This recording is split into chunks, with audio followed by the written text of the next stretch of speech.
Hi everyone, welcome back to my channel. ముందుగా మన ఛానల్ని ఫస్ట్ టైం చూస్తున్న వాళ్ళైతే తప్పకుండా సబ్స్క్రైబ్ చేసుకోండి. అలాగే వీడియో అయితే నచ్చినట్లయితే ఒక చిన్న లైక్ చేయండి.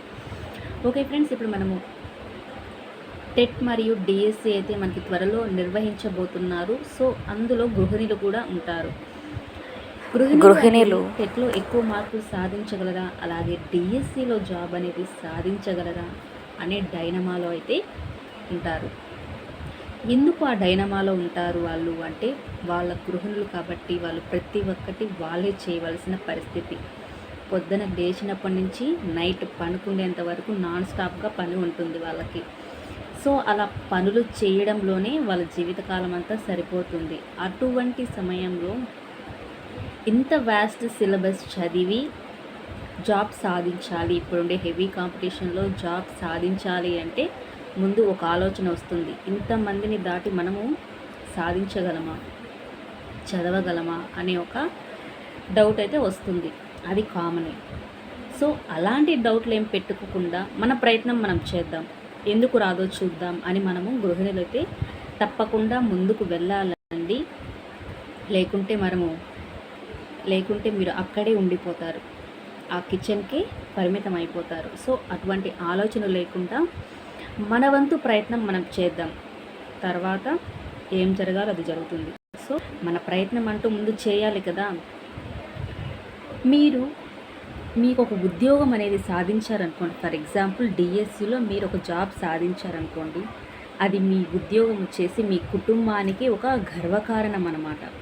మీ కుటుంబానికి ఇట్లా అత్తింటి వాళ్ళకి అలా పుట్టింటి వాళ్ళకి ఇద్దరికి కలిపి ఒక పెద్ద గర్వంగా అనిపిస్తుంది. మా అమ్మాయి జాబ్ సాధించింది, గవర్నమెంట్ ఉద్యోగం సాధించింది అంటే వాళ్ళ ఆనందం చెప్పలేనిది. అలాంటి ఆనందం మీ తల్లిదండ్రులకి ఇవ్వాలనుకుంటున్నారా లేదా? మీరు ఇవ్వాలని ప్రతి ఒక్కరికి ఉంటుంది. కానీ దానికి ఏం చేయాలి?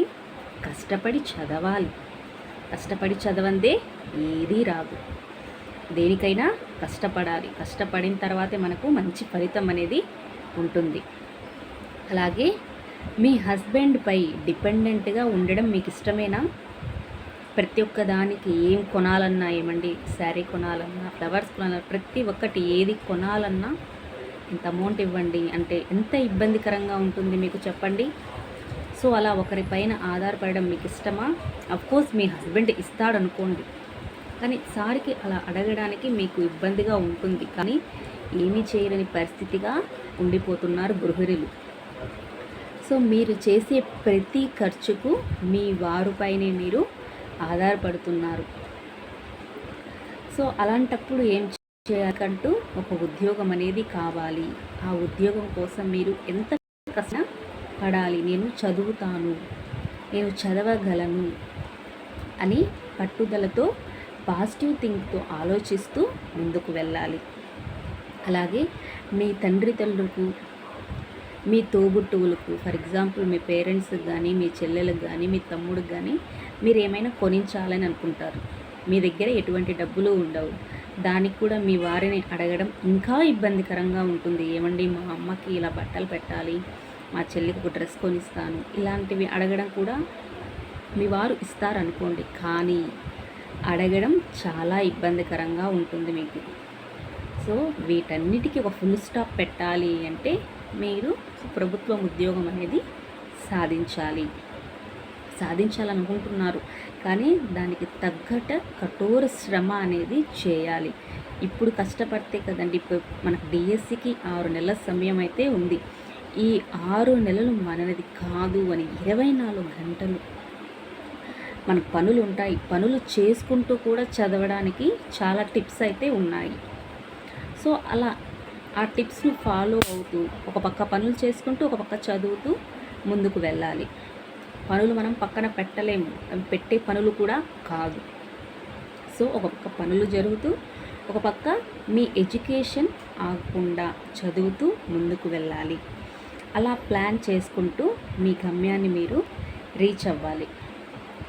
సో అందువలన మీకంటూ ఒక ఉద్యోగం ఉంటే సమాజంలో ఉండే గౌరవం వేరే లెవెల్లో ఉంటుంది. ఓకేనా ఫ్రెండ్స్? సో మీరేం చేయాలి? ప్రతి ఒక్కరూ కఠోర శ్రమ అనేది చేయాలి. 6 నెలల సమయం అయితే ఉంది. సో ప్రతి ఒక్కరూ ఈ సమయాన్ని గృహిణులు ఈ సమయాన్ని వృధా చేయకుండా 6 నెలలు కష్టపడ్డారనుకోండి, తర్వాత లైఫ్ అంతా బిందాస్‌గా ఉంటుంది. ఓకేనా ఫ్రెండ్స్? ఫర్ ఎగ్జాంపుల్ మీ పిల్లలు కూడా అమ్మ నాకు ఇది కొనించవా? ఏదైనా చిన్న చిన్న వస్తువులు అడుగుతుంటారు వాళ్ళు. చిన్న చిన్న బుక్స్ కానీ, ఏమైనా రకరకాల చిన్న చిన్న వస్తువులు ఆడుకునేవి కానీ ఏమన్నా అడుగుతారు. అమ్మ నాకు ఇది కొనించవా అంటే, ఉండు నాన్నని అడుగుతాను డబ్బులు అంటే ఎంత ఇబ్బందికరంగా ఉంటుంది. అట్లీస్ట్ మన పిల్లలకు కూడా మనం కొనించలేని స్థితిలో ఉన్నామే అని చాలా బాధేస్తుంది మీకు. సో ఈ బాధలకన్నిటికీ కారణం మీకంటూ ఒక ఉద్యోగం లేకపోవడమే. సమాజంలో మీకంటూ ఒక ఉద్యోగం ఉంటే మీకు మంచి గుర్తింపు ఉంటుంది. అలాగే మీ పిల్లలు మా అమ్మ గవర్నమెంట్ టీచర్ అని ఎంతో గర్వంగా చెప్పుకుంటారు. సో ప్రతి ఒక్కరూ శ్రమ, ఖచ్చితంగా కఠోరమైన శ్రమ, మామూలు శ్రమ కాదు, కఠోరమైన శ్రమ, పట్టుదలతో చదివితే తప్ప ఇప్పుడున్నే కాంపిటీషన్లో మనము ముందుకు వెళ్ళలేము.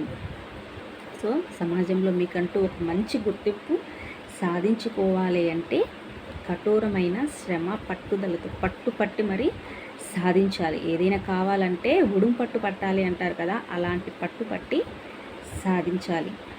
ఓకేనా ఫ్రెండ్స్? కఠోరమైన శ్రమ అనేది చేయాలి. అప్పుడే మీరు జాబ్ని సాధించగలరు. ఓకే ఫ్రెండ్స్, మీకు ఈ వీడియో నచ్చినట్లయితే తప్పకుండా వీడియోని అయితే లైక్ చేయండి, అలాగే షేర్ చేయండి. తప్పకుండా మన ఛానల్ని సబ్స్క్రైబ్ చేసుకోండి. Thank you for watching.